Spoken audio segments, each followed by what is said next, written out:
Everybody, how you doing? This is Nice Shot, and today I'm going to talk you through a textbook win in Apex Legends. If you want to get more wins, stay tuned.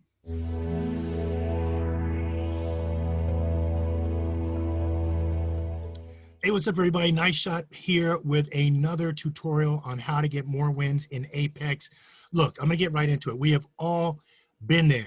We jump into a game with trios, with some randoms. We don't even know who these people are.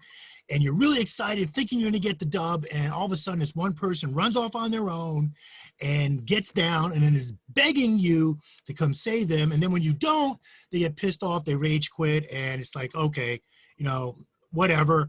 And then you jump, what's even worse is you jump into a ranked match and you have RP on the line and you deal with the same type of teammates that really don't care about the team, don't play to their strengths, don't do anything that's going to help them move up in the rank because they're probably all concerned about their kill count. Anyway, I want to go step by step through this dub that me and one other person got because we were down one man. And what did we do to actually get the win? And I tell you, over and over and over, time after time, there is a pattern here. There's a reason why there are the pros, because I truly believe there's only a few people that can think like the pros on a consistent basis. And that is this: good communication, playing to your strengths, and teamwork, okay? Good communication, playing to your strengths, teamwork, and of course, strategy. Now, I think back to the days when I was in the military, and I think, okay, you had the grunts or the infantry people, you had intelligence. You never saw intelligence running into the battle first, all right? It was either the ground troops, all right, and then you had the support in the back that would support the ground troops going in. But what we find in Apex Legends, and yeah, I know a lot of people were not in the military, so hey, that's okay. But I'm trying to tell you, if you're playing a support character, you play as support, like Lifeline. Now, there's some people out there that are just great at shooting, but it's not always the highest kill count that's going to get the wins. It's playing smart. If you have someone that's more of an offensive character, like Wraith, all right, cool. Then maybe that's a good, or if you're just a great shooter, you can run in there with a Lifeline. All power to you. But for the most part, if you're playing a defensive, support, and intelligence type of character, play to those strengths. And then a lot of times match the character to your strength, all right? So we're going to get right into it, and I'm going to go a step-by-step blow on how we got this win, and hopefully this will help some people out there get some more wins in Apex. Peace. Cool. So as I mentioned before, we were one person down. They died to the ring, and we made a decision not to go back and get them because it was one of those rings that kill you really fast, and he was cool with that. So I'm playing with a Loba. I haven't played with Loba much, but this is a situation where she became very, very valuable to us. My teammate is playing with a Bangalore. So Bangalore can be offensive and defensive. We thought we heard somebody to our right, so we went to check it out. And then we realized that they actually had activated the bridge higher up, so they were up there. Now, a lot of people will tend to run straight into this situation with both people. But I sat back, and I sat back because I realized, look, they had the range and they had the high ground over us. So we decided to get out of there. As you can see, my teammate dropped his smoke to mask our escape, and we decided just to head back towards the city really fast. Now, something else we decided to do, as you can see, someone just scanned me, was he threw his ultimate behind us so that it could block or slow down anybody who would be chasing us. Now, I don't know where this Bloodhound came from, but I knew I could get away from him pretty quick because I had Loba. This is where a lot of teamwork comes in, because I was basically trusting my teamwork to find a base of operations for the final circle. So I was pretty much just following him around, not trying to be bossy, like, hey, go here, go here, go here. I trusted him enough that he scouted out the next circle and knew what building was the best for us to get into.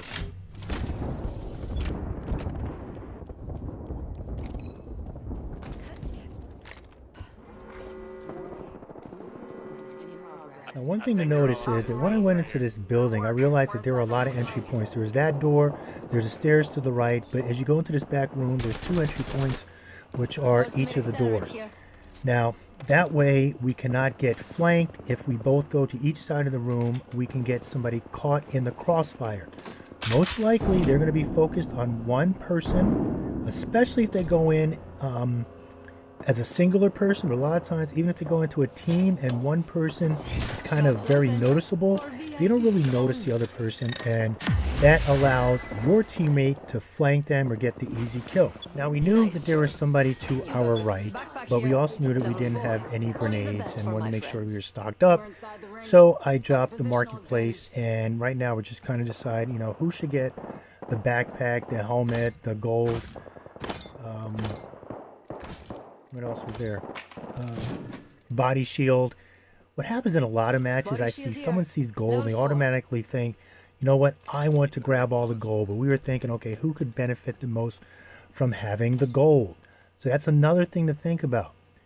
Sometimes you need to sacrifice what you want to give your teammate what they actually need. And as you notice, I closed up the market because I've come across a lot of marketplaces where people have left it open. It's allowed me to do some easy looting, but I didn't want to give the enemy that advantage.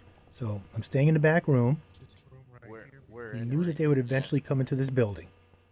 I think there's still somebody over here. Saw someone out there. Stay focused.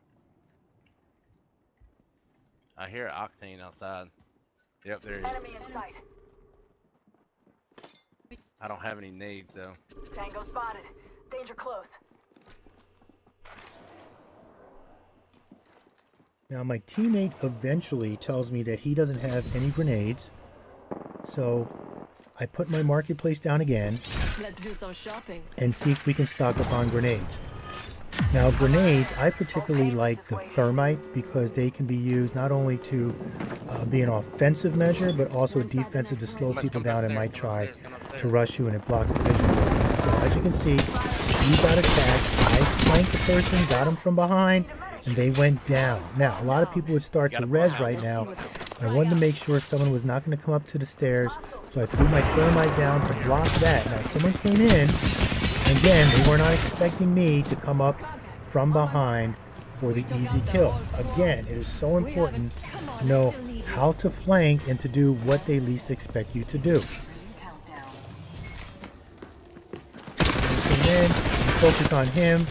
I rush around again, get him from behind, and they are down. Easy kill. So there you saw 3 instances where we, or one of us, actually myself, was able to easily flank the enemy, catch him by surprise, and get the easy kill. Now, that might not work as well if 2 people rush that room, but we were very fortunate to only have 1 person rush into the building. So right now, again, I'm trusting my teammate to find the next location because, again, I have a Loba and I know I can get out of the situation pretty fast, and I'm just trying to grab some extra things.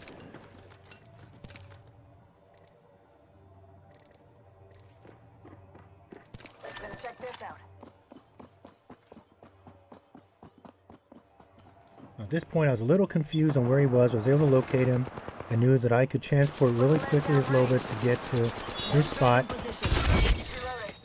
Now, why did we choose this? We chose this so that we could have the circle to our back and have a wall to our right. So unless they climb the wall, there's only one way that you're able to get in there. We thought we saw someone. It was actually a mirage. Again, we're thinking, okay, do we have some more throwables? We do not, so I'm going to put my black market down again. We're already inside the next ring. We're in the ring, yeah. Better be safe. Open up shop and shut him down. Now, I'm thinking that they think it's only one person because he's firing and I'm not.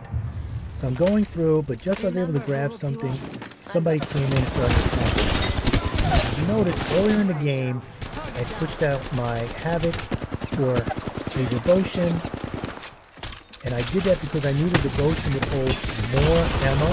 I could just switch back and forth between my Volt and my Devotion. Again, this poor guy was being attacked by 2 people, and we got the win. And I really think that this was a combination of a lot of smart decisions that were made and a lot of teamwork. Nice kill. You are the Apex So champions. hopefully if you listen to the thought process in getting this win, this will help you understand some things on how to position yourself, good weapon choices, as well as strategizing on map placement.